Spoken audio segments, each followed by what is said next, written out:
My name's Khadijah Cooper, and I do a multitude of things. So I'd like to say for my full-time job, I work at a nonprofit that focuses on adolescent sexual health, which is such a passion of mine. And then for my fun time, I say I'm a stand-up comedian, and then there's lots of stuff that branches from me being able to do that. Who is Khadijah? That is such a good question. I think first and foremost, I'm just like a bubbly person. I lead with passion. And I feel really fortunate that I have a life where I get to do all the things that I'm passionate about.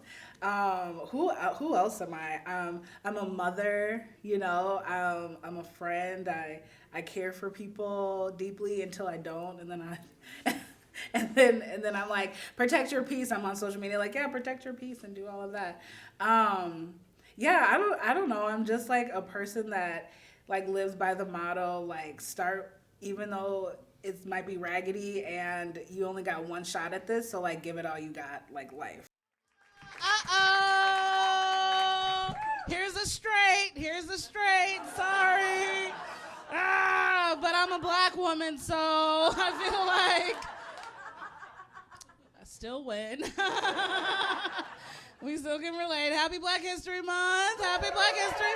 Yes, I love that energy. Nobody loves Black History Month more than white lesbians. Thank you. I love you so much. My Venmo's K Cooper Comedy.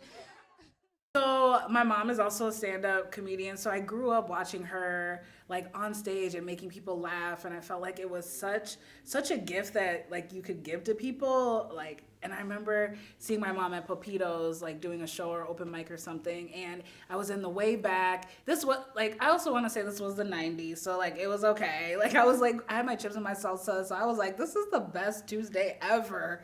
And just watching my mom, I just remember it so vividly of like, oh my God, my mom is famous and she has this like superpower to make people laugh, which felt like something I only seen people on TV do up until that point. I was just like, that is amazing. I want to do that. I recently had to get a new car. I was one of those people that drove my car till the wheels fell off, and it did literally on 94. The wheel just popped up. I was like, oh, maybe it's time for a new one. And my car was like 12 years old, but before I got my new car, I had about a week gap, so I had to get a rental car. And they gave me a 2024 rental car, and I was like, okay, this is brand new, and I got in that car, and I sat in that car for about 15 minutes, which doesn't sound like a lot of time, but it is when you're trying to figure out how to put it in drive. Like, have you ever been in a situation, be like, I'm a smart person, I can figure this out, I can do this. That was that moment. And this car had all the bells and whistles. I wasn't used to it, so I had to take a 3-hour road trip. So as I'm driving, if somebody got too close to me, boop, a little notification would be like, somebody's close to you, be careful, just be aware. And I was like, all right. I tried to merge, and a little notification was like, beep, beep, beep, it's not safe to merge. Okay, now it's safe to merge, go ahead.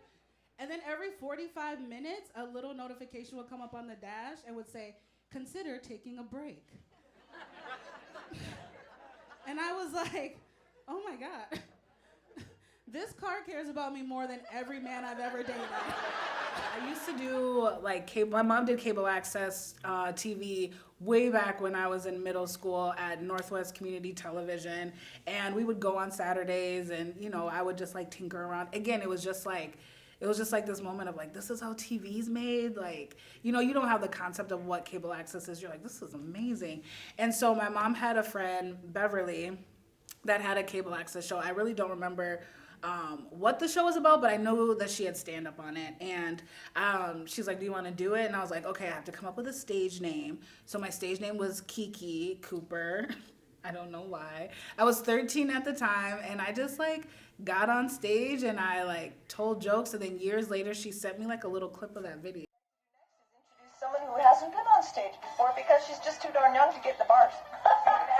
So making her comedy debut tonight, put your hands together please for Miss Kiki Cooper.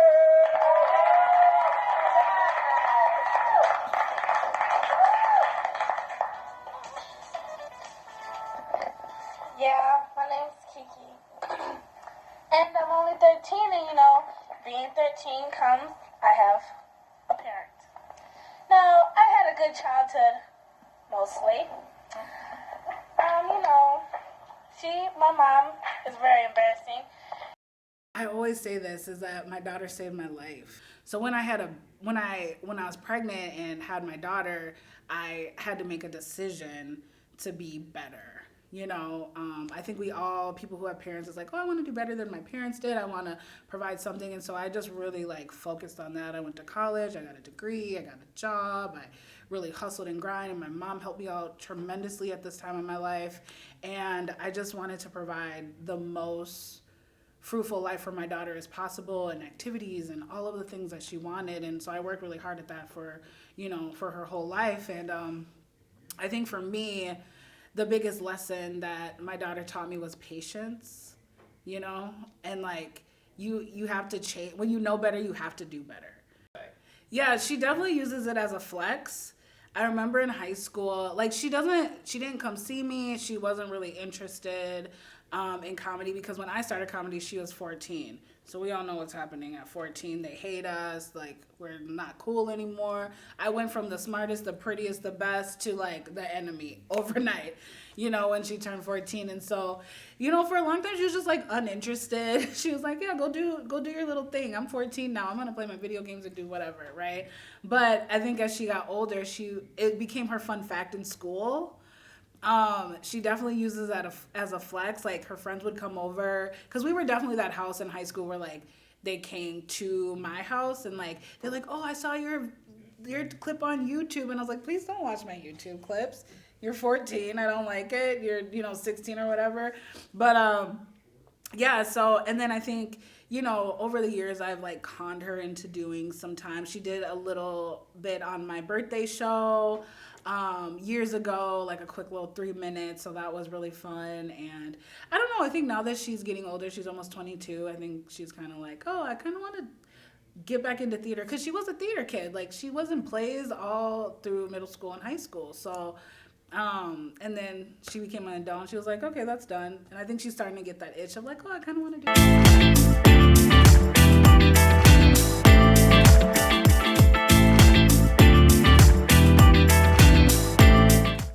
So I did a show with Sarah McPack in Bemidji, and we stayed at a hotel. So the next morning, as I'm leaving, I see her having breakfast. So we sat and we like had a chat, and we're just talking about comedy, like you do. Like, what are your next move? Like, what are you wanting to do?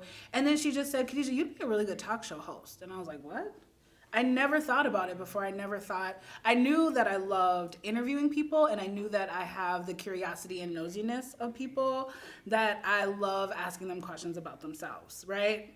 And I love learning lessons from other people, because everybody has such a beautiful story. But I never thought I would be a talk show host.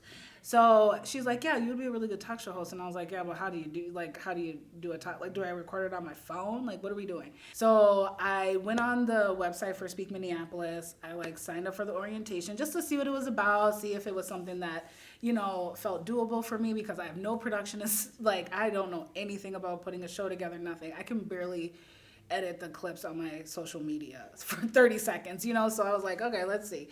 And I was like, oh, I could do this. Like, I just did it. I was just like, just be brave, be bold, just do it. So I did. And so I signed up for some classes. Before I knew it, I was booking studio time, getting guests, and just like, I always just building the plane as I fly it. So that's kind of like how the show came about. I always say, like, we become adults, and then all of a sudden it's like, boom, you have to be serious all the time, and like childlike joy is not for adults. And I'm like, yeah, it is, and comedy is proof of that. I want to teach a comedy class. Are people going to want to get taught comedy by me? I don't know. I'm going to do it anyway and see what happens. Can I sell any tickets for a weekend headlining? I don't know. I'm going to try and see what happens. Can I do a talk show? I don't know. I really want to. I'm going to do it and see what happens. Yeah, so I guess the biggest lesson that I would say is, fuck what they think, do you?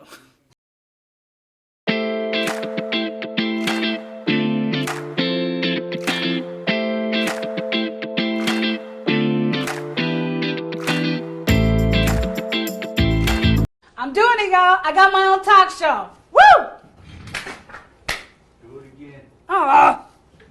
Did you like that one better? It's getting better. Okay, that's honest. I appreciate that. Try not